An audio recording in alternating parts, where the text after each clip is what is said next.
Fire Away tackles burning questions and hot topics in Canadian employment law, human resources, and dispute resolution. Hosted by Rudner Law, Fire Away is your go-to source for legal insight on the world of work.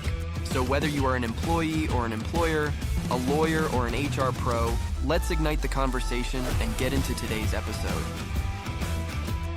Here's your host, employment lawyer, mediator, and founder of Rudner Law, Stuart Rudner.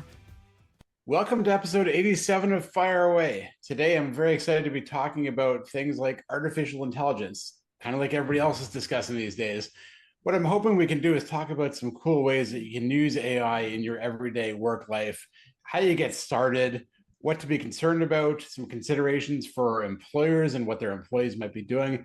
And if we have some time, we actually asked ChatGPT itself to ask us some questions that we could discuss during a podcast about AI. So we'll try to get to those. I am very excited, in addition to being joined by ChatGPT, very excited to be joined by two people. First of all, Mishkin Berteig of Berteig Consulting, specializing in agility training, AI consulting, and leadership coaching, as well as Bertrand of Business Cloud, a cloud-based business technology services and consulting company. And I have to say, from a personal perspective, the company that has powered Rudner Law since day one. So I'm very happy to have. Well, thanks for the shout out, Stuart. That was the unsponsored shout out. Thank you for that. It's always better when it's genuine, and that one certainly was. So glad to have both of you guys on the show. Thanks so much.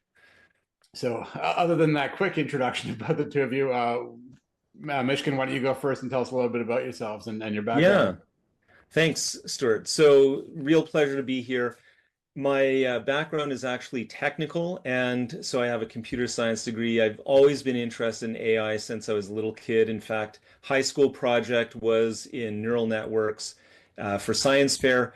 And I've just been so fascinated with how it's grown and changed, including in my business career and my consulting work, where I've used various levels of, AI as it's gone through its various iterations to help my clients. And by the way, I also, it's not on the side, actually, it's even more of my time than Berteig Consulting. I'm in a startup called maxgood.work, which is specifically about helping coaches or anyone who does coaching to leverage AI to support their clients. So very excited to be here. Thanks. I'm glad you're here. And I got to tell you, by the way, you mentioned high school projects. So my wife, who is a high school science teacher, she leads the York Region Science and Technology Fair every year, which just took place last weekend. And of course, I get suckered into volunteering. But I was amazed. There were some phenomenal projects, but I didn't see any that really focused on AI. And I figured everyone would be talking about AI. So, but some of the stuff these kids do, when I was in high school, my project was sort of dropping a tennis ball and measuring the speed of it. This is a lot more complicated. Greg, how about you and your background? Well, tech as well, but more on the business deployment side, contrasting Mishkin's introduction. I'm the CEO and founder of a company called Business Cloud, and I've been at this for about 10 years. And maybe the start really could inform your listenership here. 10 years ago, I was a country manager for Forrester Research. Gartner, Forrester, they write once, sell many, big thinkers on retainer by large companies, with a vested interest in making a good decision around big issues. And 10 years ago, I was asked by a CIO, well, 12 years ago, really, of a large company that paid us a ton of money to provide them this sort of advice. And he wanted to know about two things: the consumerization of IT, and which is fascinating in itself. And of course, what is the cloud? And I had the deck prepared. It took several weeks and a bunch of smarty pants, wrote it all up. And the night before I was to give the presentation here in Toronto, I was in bed and I looked at my wife and I said, I think I'm going to quit my job. I said, Google has a product that's called Google Apps for Business, and it's going to level the playing field. And it was a earthquake style shift. It was my Tim Hortons moment. The guy who leaves the big job to, schlep donuts, and everybody's like, what's he doing? And I sent literally a fax to Google to become a partner. And a week later, with the cell phone and ultimately a partner, Evan, we started this business called Business Cloud. as a Google partner to deploy this technology. And it was a tipping point moment. And why I gave that belabored introduction is we are again at a tipping point moment. The first 2 years of my business then was explaining to people, what is the cloud and how can it affect you and why is there value and all of that. And we don't even talk about that anymore. We don't even mention the cloud. Now we talk about productivity and collaboration. And those are the two things that we focus on. We call it BT, not IT. IT is what our grandfathers did. It's blinking lights, it's a data center, it's some sort of processing that goes on. What we focus on are the tools to get the job done. Sitting in a Starbucks on your laptop, using DocuSign to close a contract. The business technology was that safe, secure Wi-Fi connection that we enhanced from your PC, was all the cyber protection, were those integrated tools. And so when it comes to AI, we are drinking deeply from the font. We are spilling it down our cheeks. And for the last year, we've spent a huge amount of money and we start every day with an AI discussion. We start every meeting with an AI discussion. And we are very much like your clients, Stuart. We're a small business. We're not developing huge tools in AI.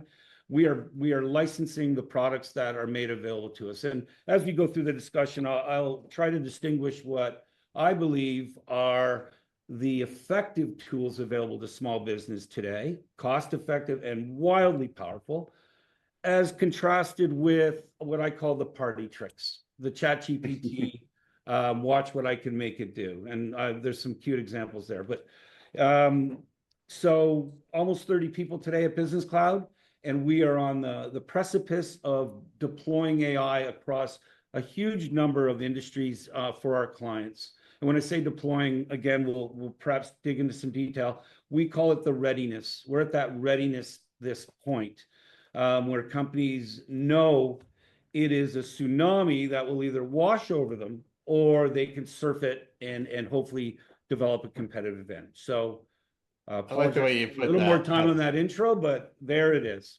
Yeah, I know that, you know, it's a great way to put it. You can either drown or as you put it, you can surf on top of it.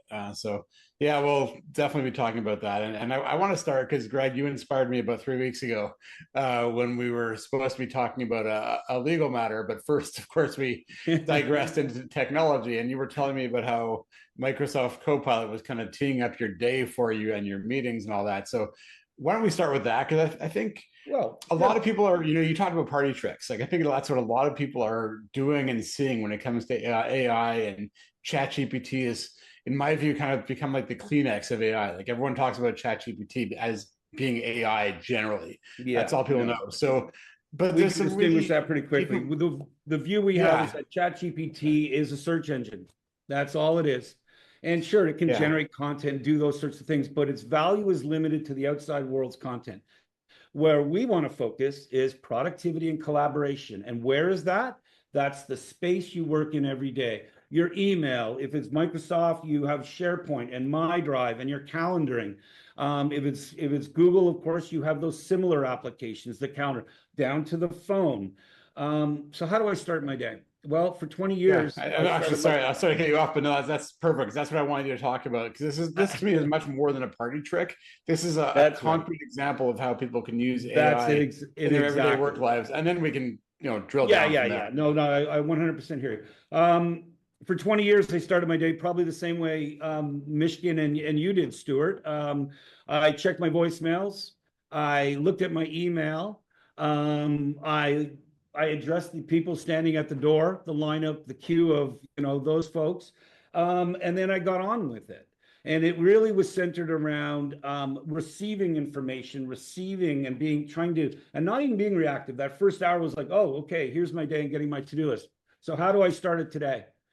Well, I was encouraged by the young smarty pants here to embed it in everything we do. And there's a fantastic book by Ethan Mollick that talks about being the human in the loop. So what do? I have an agent here, and I'm looking at this agent now, and my first agent, it says, what are my priorities for today? And it says that I have a business cloud proposal agreement that I need to review that was in my email. There is an order form agreement for a solution that my ops team wants to invest in. There's a new team member, and his fob is not working. um, leadership meeting notes from a meeting on Friday.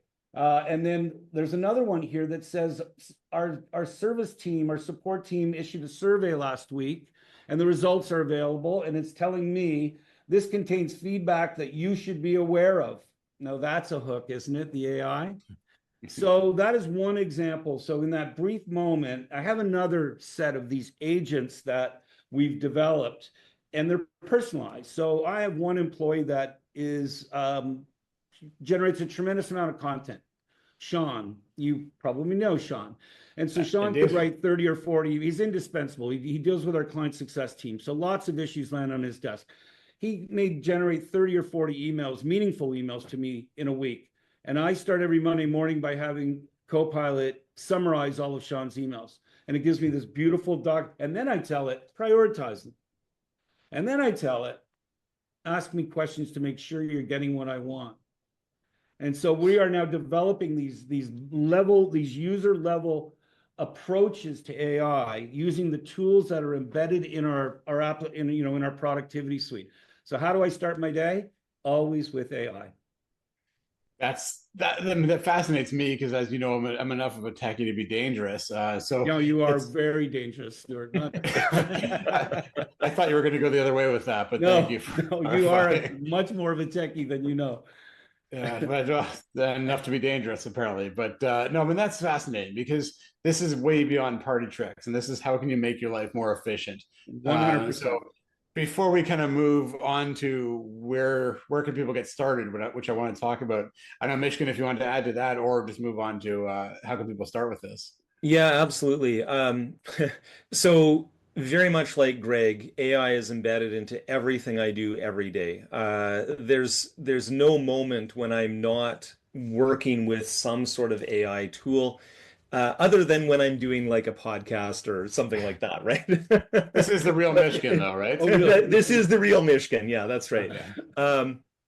So in my team, for example, we have developers, so they're constantly using AI to help with the development process, not just with the code, but also quality, also with processes, also with more business-oriented strategic questions. I use it all the time also, even for things like, sorry, Stuart, but I use it to review contracts. I'm very, very careful about my contracts, of course, but the first pass now is always feed it to an AI, say what my concerns might be, my priorities as a business person, and get an assessment of the contract for that purpose. It's such a huge time saver for me because then I can just focus on the specific parts and ask the human, the lawyer, hey, I'm concerned about this. Does this really matter? Right? Instead of saying, hey, please review this contract. And, so I appreciate the fact that you clarified that the lawyers are human, though. That was very, very, very friendly of you. Yeah, you bet. And just to pick up on what you said, like I know you started off by saying sorry, Stuart, but I love that. Like this is what people should be doing, including lawyers, is having AI take the first pass, figure out what the issues are of concern, and from a business perspective in particular, and then take it to your human lawyer to deal with after that. That's brilliant. Exactly. And question what the AI tells you. We recently signed a lease, 50-page, typical commercial lease. And that was at the point where we were learning to be more effective with our prompts. And this is important, how you prompt these tools. And so we tell the AI who it is. From the perspective of a real estate lawyer acting on behalf of the tenant, please review this document for any contingent liability or risk. Yeah. And then, but this is critical, then we take those issues to our lawyer and say, so this is what the tool said, but what do you feel? Because we cannot make an important decision like signing a 5-year lease based on what ChatGPT or Copilot or Gemini told us. Yeah. And it's interesting that you mentioned prompt engineering because, of course, as someone who has a technical background, really what I realized quite a while ago is that actually prompt engineering is just a kind of coding. It's just using English language instead of more abstract syntax because you have to be precise. You need to know exactly what it is that you want. You need to know, for example, like you were saying, the context. You need to know how to give the AI tool some instructions that are going to give it the results that you need. Um, and so, you know, just in a very practical sense, learning some basic prompt engineering skills, they're not hard, but they are absolutely essential. And there's lots of fantastic resources for that. But, you know, Greg, you mentioned earlier treating ChatGPT as a search engine. I think that actually a lot of people can use it for a lot more than that. Like if they No don't doubt. have, you know, Copilot and they have, you know, ChatGPT, or they have access to Gemini or Claude or any of these other tools, you can build up your own corpus of expertise and who you are, what your expertise is, and integrate that into these tools. You just have to be careful about privacy and data sharing policies and stuff like that. But then they know about you, and they can do a lot of those same things that you're talking about that Copilot can do, even if it's not accessible directly. But 100%, 100%. We take all the complexity that you live in every day, Mishkin, and we try and be effective communicators. That's what we hire here at Business Cloud. We have a bunch of smarty pants tech guys, but the customer facing people are people that can communicate effectively. yes. And so things like prompt engineering, we compare to the pivot table. Everybody knows what a pivot table is and how great it is, but you know, I dare you to make one.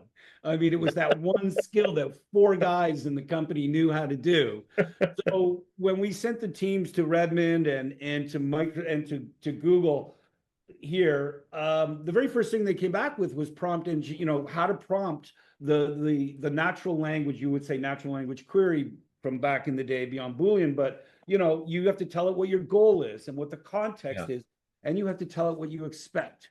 And now this is now developed so fast. For instance, we now have to ask the AI. We now, you know, we direct folks to ask the AI tool at the end of the prompt to ask us questions that it would need to clarify. Almost like you're working with a peer and you say, okay, do you got everything? Is there anything else you want to ask me before you go off and do this, what, you know, this assignment that I'm talking about? And it gets a little creepy, actually. Like now you're having this two-way sentient discussion with the AI. But at the end of the day, we call it the human in the loop. And if you don't have the Stuart or the Mishkin or the Greg for that area, and you pointed this out, that area of expertise, then you are at risk for sure. Absolutely. At this stage, right? Yeah. And I think you made a great point, Greg, about, you know, the follow-ups, right? And I think a lot of people don't get this, that it's not like a Google search, because it is a conversation. And you know, the iterations and the refinements, and I've starting to learn this as well. You know, you ask one question or give it a direction or a prompt, but then you've got to fine tune it. And it's the power is tremendous if you keep understanding how to fine tune it. And Greg, like you said at the end, then the beauty is you can now say, is there anything else that you need to know? Which is kind of what I would do with one of my associates when I'm assigning them something to work on. It's okay, here's I'm going to tell you everything I know. Anything else you can think of that you need before you start working on it. That's basically what you're doing with AI. So I want to take a bit of a step back because we've kind of gotten to step 2 or 3, I guess. But Mishkin, for the person who really has not, you know, they've heard, all their friends are talking about ChatGPT and AI, but they really haven't done anything with it. Like, where do you suggest somebody start? Yeah, so I'm the kind of person, I know that my personality is to just dive in and try something. But not everyone's like that, right? Not everyone has the comfort to just, you know, go for it and make mistakes and, you know, figure stuff out. So for a lot of people, I really think that there's some absolutely fantastic resources out there, whether that's YouTube videos or training or what have you. And just get to the point where you're basically familiar. There's almost certainly someone who's already done a video about, hey, I'm in this business X and I'm using AI to help me, right? Like almost certainly, if you just put that in YouTube search, you're gonna get some tutorials, some examples, some ideas about that.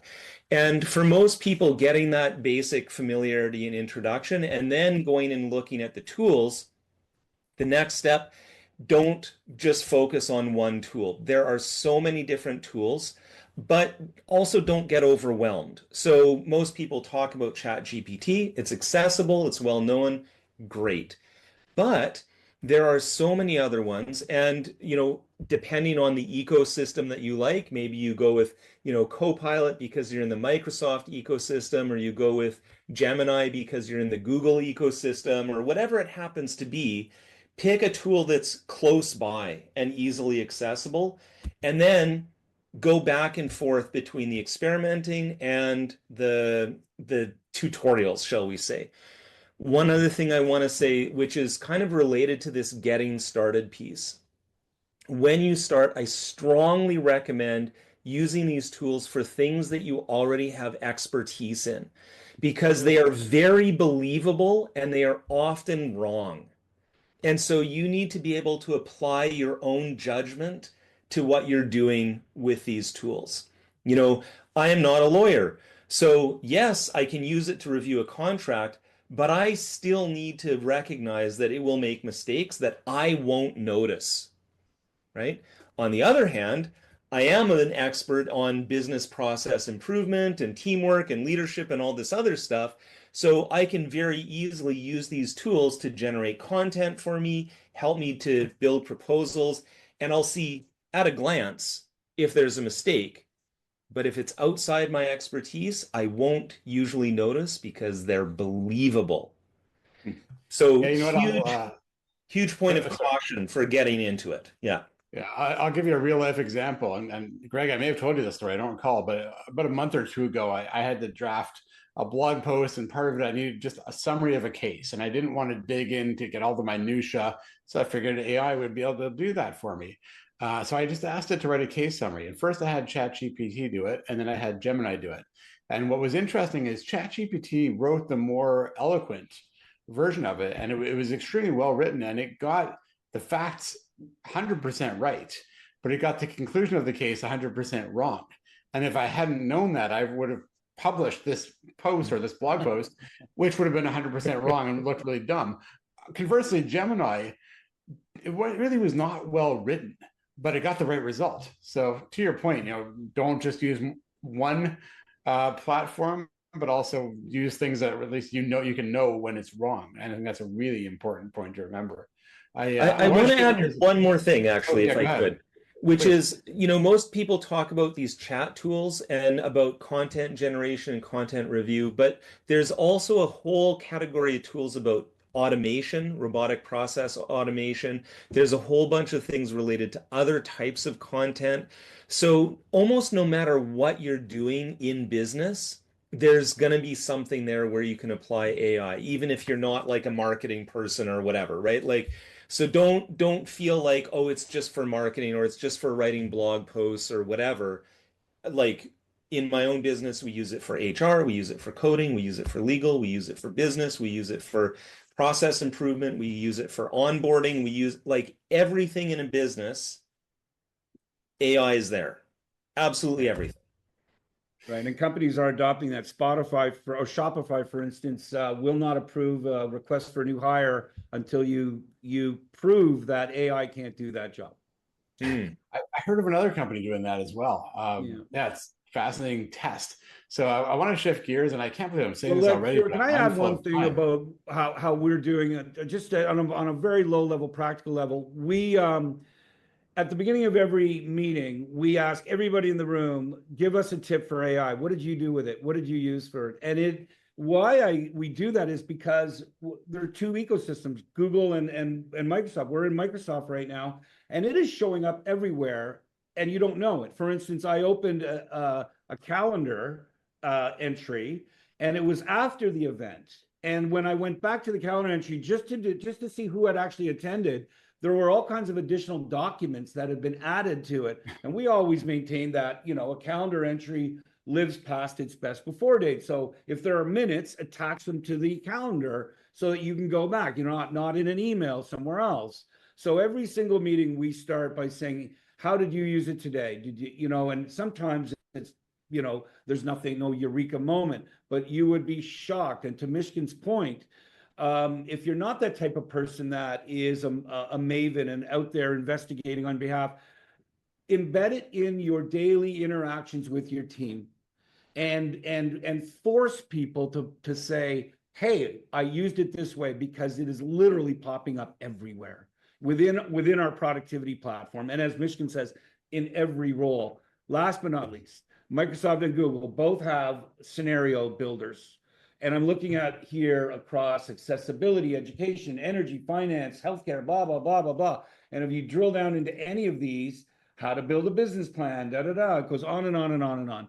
So there's an endless source of muse and motivation and starting points that are accessible. Start with your people. I love that. And by the way, I'm realizing we're going to have to come back and do a part 2 of this, because we're already getting toward the end of our time. We've barely even touched the surface. But I want to take up on what you guys have said throughout, and Craig, what you just picked up on. So we've now encouraged our listeners to go and try AI, experiment with it. So all of our millions of listeners, or at least the dozens or so that tune in, are now going to start doing this. So from an employer or HR perspective, what should you be aware of? Because you now may have your staff and your team who are using ChatGPT and Gemini and Copilot and may not know how to do it safely. Well, I have one example, and it was a law firm, and it was a very senior person, both in stature and age, I shall say. And as I'm so clearly not me, old, just for it the record. wasn't you. Okay. And he called me, and he was very concerned that an associate had used an AI tool to create a brief. And he wanted to know if we have a tool that could determine whether, if there was a watermark on this stuff. And at the end of the discussion, you could tell he was reticent to have AI come through his firm. He didn't want it. But at the end of the organization, he started by saying, should I fire this kid? And at the end of the discussion, I said to him, you should fire everybody but that kid. If they're not using AI, then they're not using, do you allow your people to use a spell checker? Do you look down on them if they, I would be livid if somebody sent a customer facing document, communication, even an email that wasn't grammatically correct, beyond the basics, run it through a spell checker. Come on. And that's where we're at. Here's what happened. One person asked the tool, how can I improve this process? And what they were asking about was somebody else's role. And then if you flip that around, how do I undermine Mishkin? I want to build myself up by pushing others down, old school. It can really get a little shocky. The one thing it won't do right now on the productivity platform is search other people's email. So I can't say, summarize all the emails that Stuart has sent to the various people in my firm, but we can do that. We will be able to pull that content, export it and index it. And anyway, I digress. Yeah, I think you get to something that's really important here in general, which is the privacy aspect, whether that's personal data or corporate data. The systems that we use day to day electronically. I have friends in the security industry, information security industry. They tell me horror stories all the time about very well-known big companies, blah, blah, blah. I don't need to name any names, but some of them make it into the media, but not all of them.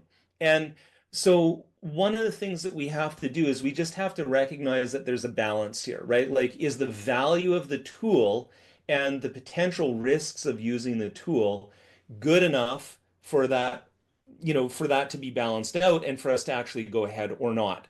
And so, for example, for the most part, I would never advise using AI tools like the common ones that we talk about generally for life critical systems, for example. They're just not reliable enough.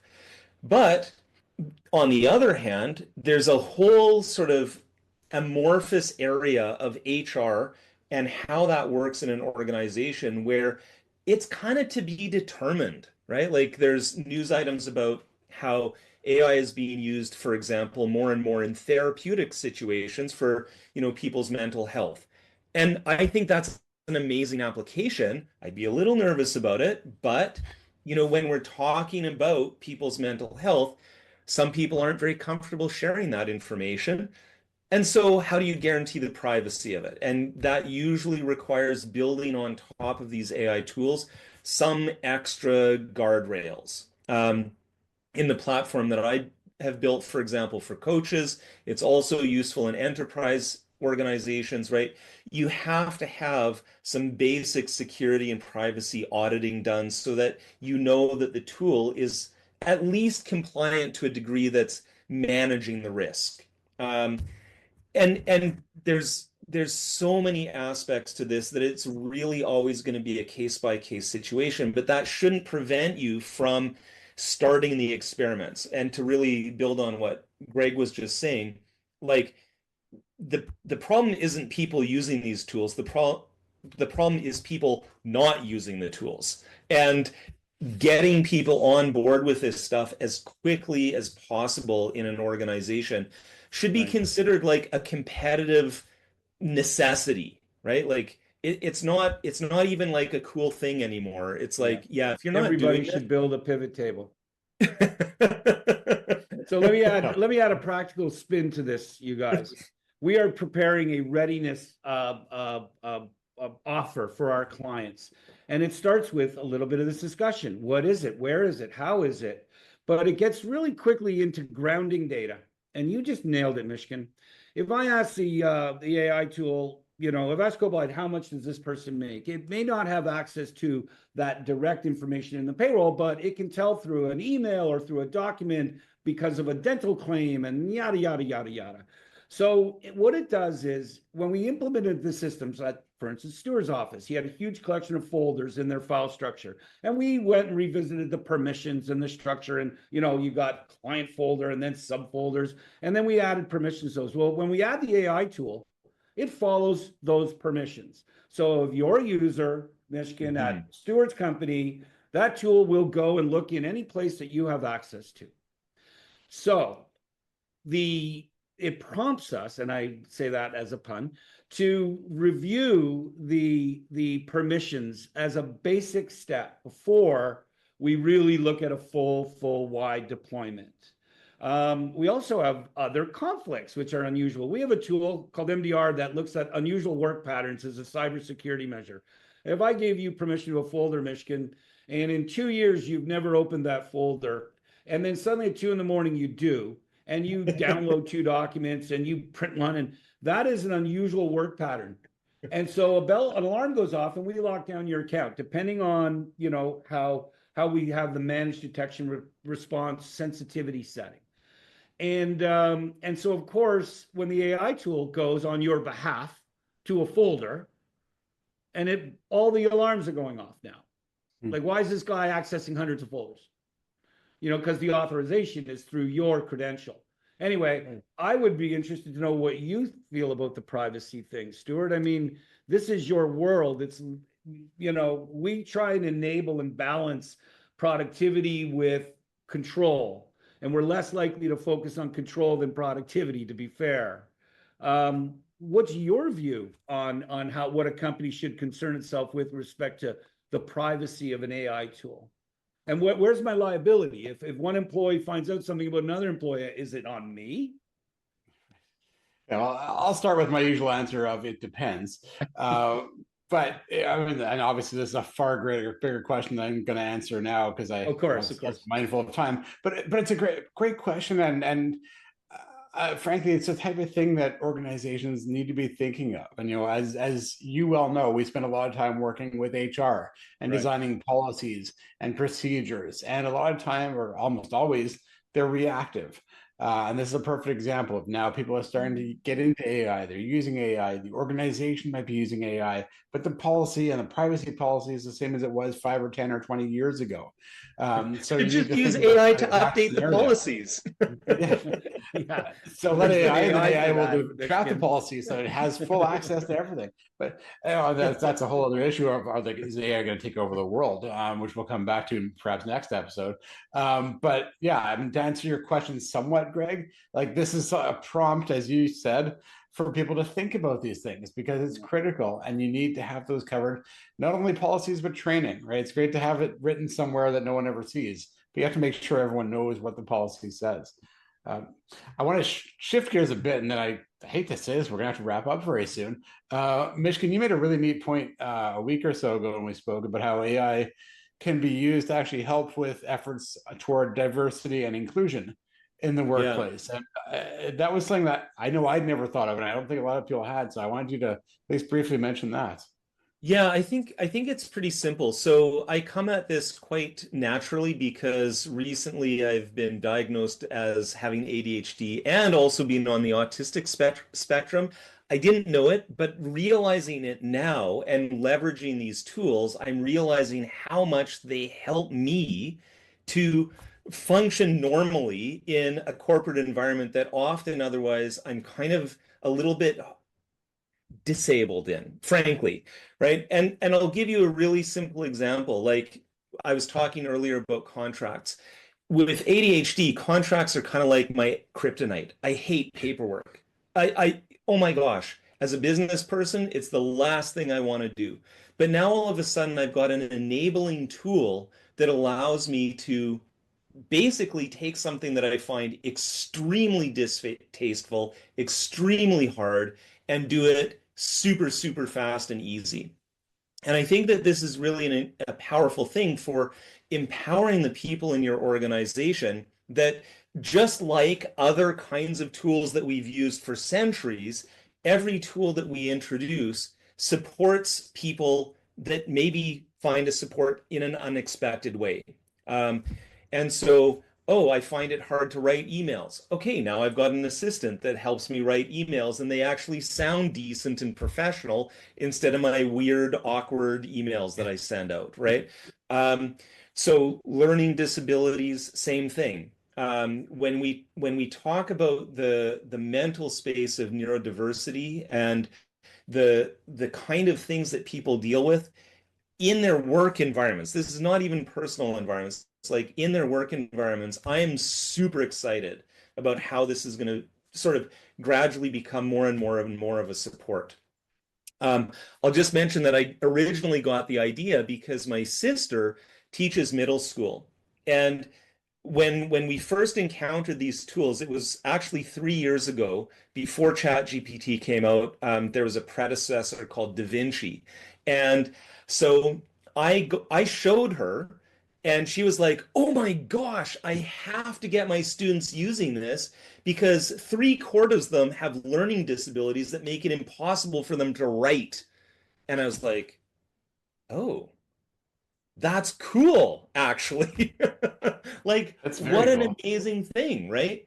So I'm really excited about the power of these things to help support people who otherwise might have difficult accommodations, right? So that's my take on it.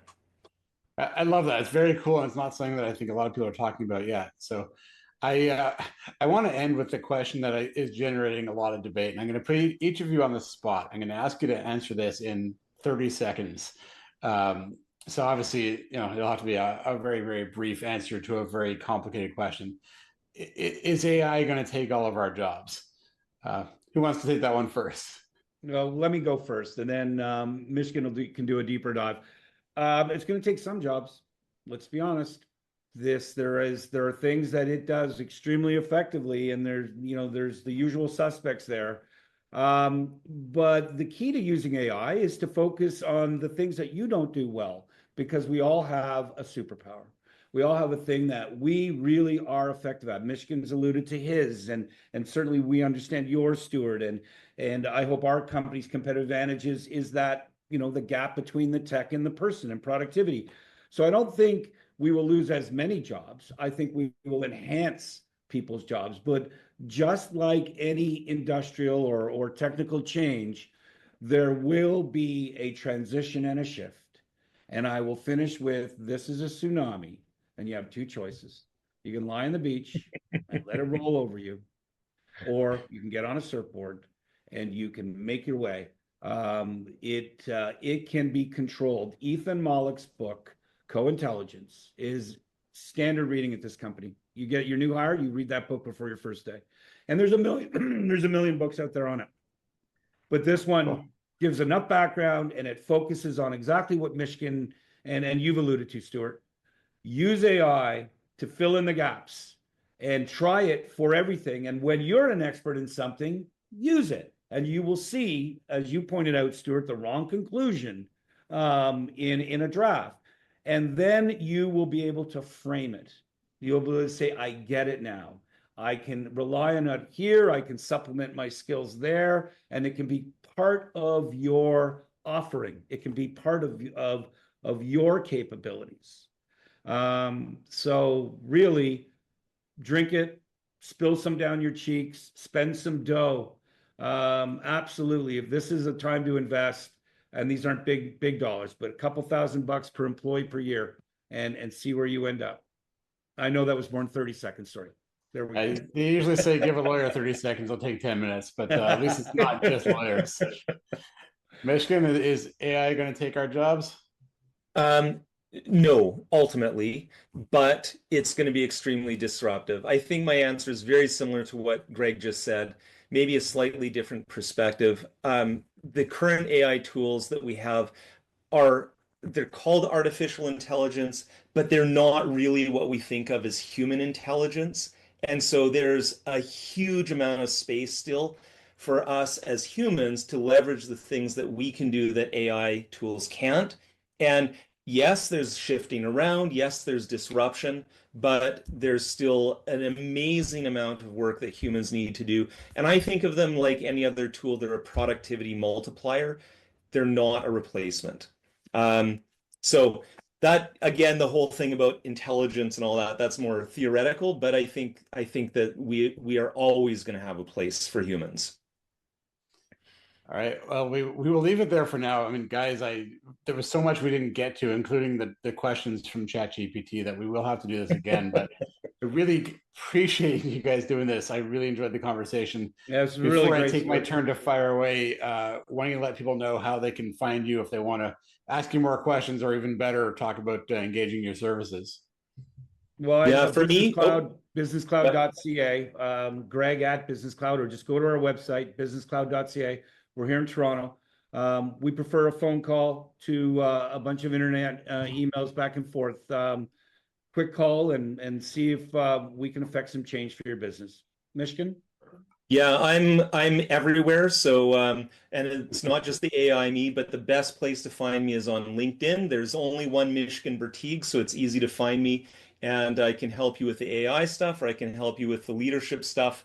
And I look forward to hearing from some of your listeners, Stuart. Awesome. Well, now I will take my turn to fire away.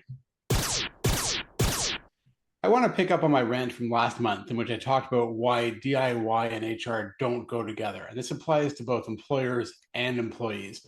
Over the last few weeks, I've seen several examples of exactly why we always tell people that they should get advice from an employment lawyer before making any decision.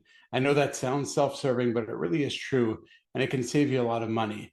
In the spirit of our discussion from episode 87 of Fire Away, where we talked about how AI can help you in your job, I asked Google Gemini to take my rough ideas about a rant and put together a script. So this was written by Google Gemini. Here we go. Still buzzing about the DIY HR discussion from last month. Seriously, folks, employers and employees need to hear this. Winging it with workplace law is a recipe for pain. We've seen a parade of proof lately. Take this.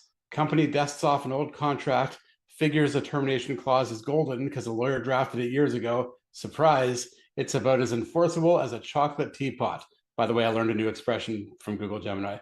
They thought they were liable for about 5 weeks. The reality check hit with a 5 to 6 month liability bomb. Ouch. Then there's the copy-paste crew. Used a termination letter from a past lawyer consultation, tweaked the names, thought they were smart. Nope. Botched the statutory pay, left themselves wide open to human rights claims, and now they're facing a double whammy lawsuit. Double ouch. And the flip side, a company did call us before firing someone. Smart move. But the employee decided to go solo on negotiations. Huge mistake. Likely they had a serious claim, but without advice, they settled for peanuts. Left a mountain of money on the table. Gutting. Bottom line, DIY is fantastic for home renos, not for navigating the legal minefield of employment. And yeah, that includes AI. Loved geeking out about AI in episode 87, and it's cool for tons of stuff. But legal advice, that's human territory. Ask a chatbot a legal question and you're rolling the dice. Wrong jurisdiction, faulty assumptions, it's a gamble you can't afford. Saving a few bucks up front by skipping a lawyer's advice, for individuals, that could mean losing a fortune. For companies, think massive avoidable payouts. Seriously, ditch the DIY when your rights are on the line and consult with a lawyer. It's the smartest investment you can make. Thank you, Google Gemini. That's all for today. That's a wrap for episode 87 of Fire Away. I appreciate you tuning in. I would love it if you would let us know what you think in the comments. And if you enjoyed the episode, please hit the subscribe button and forward this to your friends and your colleagues. Follow us on social media to keep up to date with employment law developments, and always catch new episodes of Fire Away every third Tuesday of the month, wherever you find your podcasts.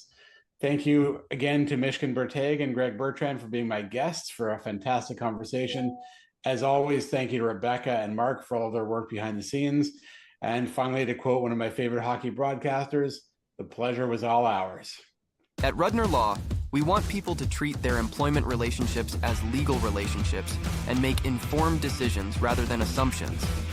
Keep up to date on Canadian employment law issues by following us on Twitter, Instagram, LinkedIn, and TikTok, liking our Facebook page, subscribing to our YouTube channel, and signing up for our newsletter. Past episodes can be found on YouTube, on our website, and archived on Facebook.